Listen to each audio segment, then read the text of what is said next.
ఆ తప్పులను ఎత్తి చూపెట్టి మీరు చేయలేదా అనడం ఏంది అసలు? అది మొన్న సబిత మేడం విషయంలో కూడా అదే జరిగింది. ఆయన మాట్లాడాల్సింది కాదు కదా. కాదు ఆమె కదా. కనీసం గౌరవం ఇవ్వాలి. ఎందుకంటే ఈయనను కాపాడింది ఆమె, ఈయన తీసుకొచ్చింది ఆమె కాంగ్రెస్ పార్టీలోకి. లిఫ్ట్ ఇచ్చారు. గాంధీ భవన్లో ప్రవేశం లేనప్పుడు ఆయనకి ఎంట్రీ ఇవ్వడానికి ఈమె కారణం.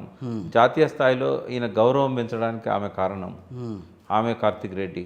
ఇవన్నీ మర్చిపోయి తిన్నింటి వాసాలు లెక్కబెట్టే తత్వం అనేది తెలంగాణ వాళ్ళది కాదు. బహుశా ఆయన తిరిగి ఎక్కడెక్కడ తిరిగాడో, ఎవరెవరి బుద్ధులు వచ్చాయో మనకైతే తెలియదు. మాట్లాడదాం, అది కూడా నేను కొంచెం కదుపుతాను, మీరు మాట్లాడతారు. అది అంటే ఆయన మాత్రం ఆ వాసన అయితే పోవట్లేదేమో కదా, పోవట్లేదు కదా, అప్ టు ద మార్క్ ఎదగడం లేదు. చూడాలి మరి. ఎందుకంటే కొన్ని మంచి నిర్ణయాలు ఉన్నాయి, లేవని నేను అన్నాను. స్కిల్ యూనివర్సిటీ అనేది మంచి యూనివర్సిటీ, అవును. స్మార్ట్ సిటీస్ మొదలు పెడతా అనేది మంచి నిర్ణయం. సరే, ఫార్మా ఆయన ఎట్లా చేస్తాడో నాకు తెలియదు. బట్ ఫార్మా కోసం సేకరించిన దాదాపు 20,000 ఎకరాల భూముల సమస్య ఒకటి ముచ్చరలో ఉంది. అవును, అక్కడ ఒక న్యూయార్క్ లాంటి నగరాన్ని నిర్మిస్తా అంటున్నాడు. అది నిర్మించడం అని ఎట్లా? రియల్ ఎస్టేట్ బాగా పడిపోయింది చాలా. బట్ ఆయనకి ఏంటంటే రియల్ ఎస్టేట్ మీద బాగా అనుభవం ఉంది. మరి దాన్ని నాకు విజన్ ఉంది, నేను దాన్ని ఇంప్లిమెంట్ చేస్తా అంటున్నాడు. ఇప్పుడైతే కకావికలు అయిపోయారు రియల్టర్లు అందరూ. 5 ఏళ్ల వరకు మేము మాట్లాడాల్సిన అవసరం లేదని చెప్పి వాళ్ళే గట్టిగా మాట్లాడారు. చాలా మంది దెబ్బతిన్నారు, పెట్టుబడులు పెట్టిన వాళ్ళు. అవును. తర్వాత అంతకుముందు ప్రభుత్వం ఇచ్చిన ప్రోత్సాహాల వల్ల కొన్ని కోట్ల ఎస్ఎఫ్టీ కన్స్ట్రక్షన్స్ అయినాయి. ఆ వాటిలనే ఇప్పుడు ఆక్యుపెన్సీ రేట్ తక్కువ, 1,62,000 హైదరాబాద్లోనే ఇంకా ఖాళీలు ఉన్నాయి. దాదాపు 1,00,000 పైచిలుకు కన్స్ట్రక్షన్స్ జరుగుతున్నాయి.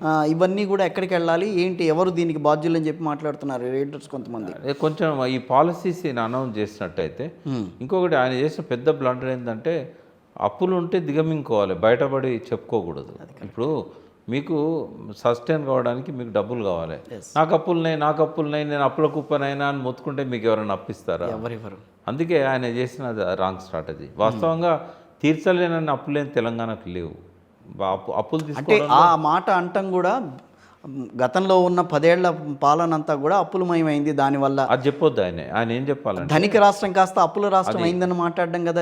అది ఇంటర్నల్గా ఏంటంటే వాళ్ళ పార్టీ డిస్కషన్స్లో చెప్పుకోవాలి.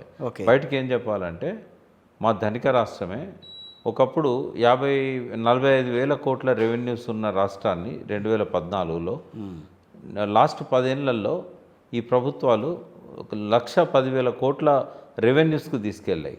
బడ్జెట్ కూడా 1,00,000 కోట్ల లోపు ఉండే బడ్జెట్ని 2,75,000 కోట్ల బడ్జెట్ తీసుకుపోగలిగారు.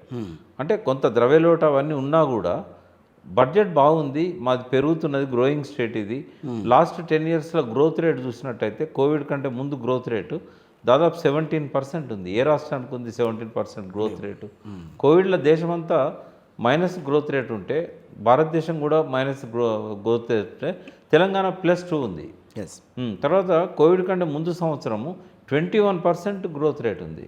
అంటే ఇంత 2018-19 ఆ టైంలో ఇంత గ్రోత్ రేట్ ఉన్న రాష్ట్రం ఏది లేదు మనకు.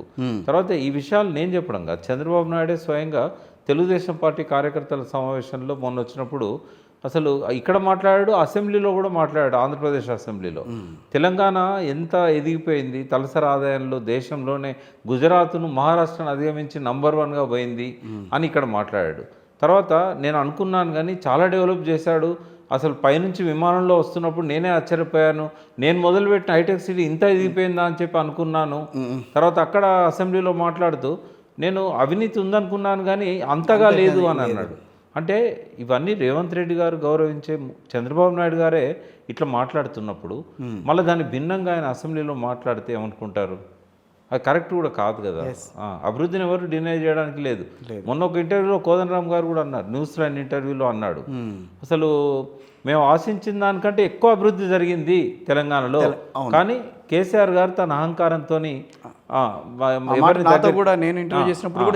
ఎవ్వరు కూడా అభివృద్ధిని డినై చేయడానికి లేదు. ఇంకోటి వాళ్ళ సోషల్ డిజిటల్ మీడియా మార్గదర్శి ఎవరైతే మెంటర్ ఉన్నాడో సునీల్ కనుగోలు, ఆయన స్వయంగా చెప్పాడు వాళ్ళకి, మీరు అభివృద్ధి మీద చర్చ చేయొద్దు, మీరు అవినీతి మీదనే పోవాలి తప్ప మీరు అభివృద్ధి మీద చర్చ చేస్తే మీరు మిగలరు అని చెప్పాడు. అవినీతి విషయంలో కూడా ఇప్పుడు మేడిగడ్డ కాళేశ్వరం చూపిస్తున్నారు తప్పించి, దానికి ఏదో నిపుణుల బృందం వేయించాము, ఆ తర్వాత దానికి ఏదో కమిషన్ వేస్తామని అన్నారు తప్పించి కార్యరూపం దాల్చలేదుగా ఇప్పటి వరకు. ఇప్పుడు అలా మేడిగడ్డలనే అవినీతి దొరికేది ఉంటే వీళ్ళు ఊకునే వాళ్ళ బీజేపీ వాళ్ళు 10 సంవత్సరాలు ఎప్పుడో ఈడీ కేసులు ఇవన్నీ పెట్టేవాళ్ళు కదా ఎన్నోసార్లు. ఇప్పుడు ఇదే ఉత్తమ్ కుమార్ రెడ్డి పిసిసి ప్రెసిడెంట్గా ఉన్న టైంలోనే పార్లమెంట్లో క్వశ్చన్ వేసినప్పుడు దానికి సమాధానం ఏం చెప్పారు? కాళేశ్వరంలో అవినీతి జరగలేదు అని గజేంద్ర సింగ్ షెకావత్ జలశక్తి మంత్రి అక్కడి నుంచి చెప్పాడు పార్లమెంట్ వేదికగా. అవును. మరి ఎట్లా ఇప్పుడు మళ్ళీ దాన్ని కాదని ఎట్లా అనగలుగుతారు? అప్పటికే మేడిగడ్డ అయిపోయింది, అప్పటికే కాళేశ్వరం దాదాపుగా అయిపోయింది. ఇప్పుడు ఏంటంటే కాగ్ రిపోర్ట్ను చూపెట్టి బడ్జెట్ విపరీతంగా పెరిగింది అంటున్నారు, కానీ కాగ్ రిపోర్ట్లో ఉన్న తప్పులను వాళ్ళు చూస్తలేరు. అక్కడ ఏమైందంటే వడ్డీని తీసుకెళ్ళి అసల్లో కలిపారు. దాదాపుగా వడ్డీ ఏదైతే ఉన్నదో 20,000 కోట్ల వడ్డీని, అంటే వడ్డీలు అంటే ఈ రుణాలు ఏవైతే కాళేశ్వరం కోసం చేశారో వాటి మీద ఈ కాళేశ్వరం ప్రాజెక్ట్ కంప్లీట్ అయ్యేదాకా ఈ 3 years వడ్డీ ఉంటుంది కదా, ఆ వడ్డీని అంతా కలిపి పెట్టేశారు వాళ్ళు. ఓకే. ఈ వడ్డీని పెట్టడం వల్ల 1,21,000 కోట్లు ఖర్చు అయిన దానికి కాగే ఏం చెప్తుందంటే 1,46,000 కోట్లు అని చెప్తుంది. ఆ 25,000 కోట్ల రూపాయలు ఏదైతే ఉన్నదో వడ్డీ తప్ప వేరే కాదు. వడ్డీని తీసేస్తే దాని బడ్జెట్ మొత్తం 1,21,000 కోట్లు. అందులో ఒరిజినల్ కాళేశ్వరం ఖర్చు 91,000 కోట్లే. 30,000 కోట్లు 3వ టీఎంసీ అనే అదనపు కాంపోనెంట్. కాబట్టి అవినీతిని పట్టుకోవడం అనేది అక్కడ సాధ్యం కాదు. ఒకవేళ నిజంగా అవినీతి జరగలేదంటారా బీఆర్ఎస్ ప్రభుత్వంలో? నేను ఏమంటున్నా, అవినీతి జరగచ్చు, జరగకుండా ఉండదు. ఎందుకంటే అవినీతి లేకుండా ఏ పార్టీ కూడా మనలేని రోజులు ఇవి. అవినీతి ఉన్నదా లేదా అని అంటే దాన్ని ఎంక్వైరీ చేసే సంస్థలు దిగ్గు తెల్చాలి. అవును. బట్ అవినీతి జరిగినా కూడా పట్టుకోలేరని నేను చెప్తున్నాను. ఒకవేళ అవినీతి జరిగినా కూడా, అవినీతి జరగకపోతేనే కల్వకుంట్ల కవిత గారిని తీసుకెళ్ళి అక్కడ పెడతారని అంటారా? అది అవినీతి గురించి కాదు కదా, లిక్కర్ స్కామ్ అందులో కూడా ఆమె మీద ఆధారాలు ఏం దొరకలేదు. ఇప్పుడు ఛార్జ్షీట్లో కూడా పెద్దగా ఆధారాలు ఏం లేవు అందులో. కేవలం ఏంటంటే కేజ్రీవాల్ని దెబ్బతీయడానికి కవితను బలి చేస్తున్నారు. ఇంకోటి ఆ లిక్కర్ స్కామ్ సంబంధించి తెలంగాణ ప్రభుత్వానికి ఏం నష్టం జరిగింది? ఏమీ లేదు దాంట్లో. అదే కదా ఇక్కడ భారత ప్రభుత్వానికి ఏం నష్టం జరిగింది? కొన్ని ఢిల్లీ ప్రభుత్వానికి ఏమైనా నష్టం జరిగిందా? లేదు, ఏం జరగలేదు. అదనపు ఆదాయం సమకూరింది. అంటే ఇవన్నీ ఏంటంటే పొలిటికల్.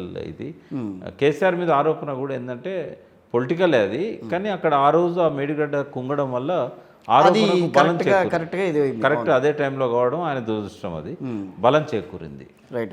ఇంకొక విషయం అండి, ఇక్కడ అసలు రేవంత్ రెడ్డి గారు కాంగ్రెస్ పార్టీకే ఝలకిచ్చే పరిస్థితుల్లో ప్రస్తుతం కొన్ని పావులు కదుపుతున్నారు. రేపు ఒకవేళ ఏమన్నా రేపు రాబోయే రోజుల్లో రేవంత్ని ఏదన్నా కాదని మార్చే పరిస్థితి ఉంటే కనుక మార్చే దానికి కూడా ఆయన రెడీగా ఉన్నారు. నేను అందుకనే ఇందాక మీకు నెంబర్ చెప్పాను, నేను 35 నెంబర్ చెప్తే మీరు దానికి ఓకే కంటిన్యూషన్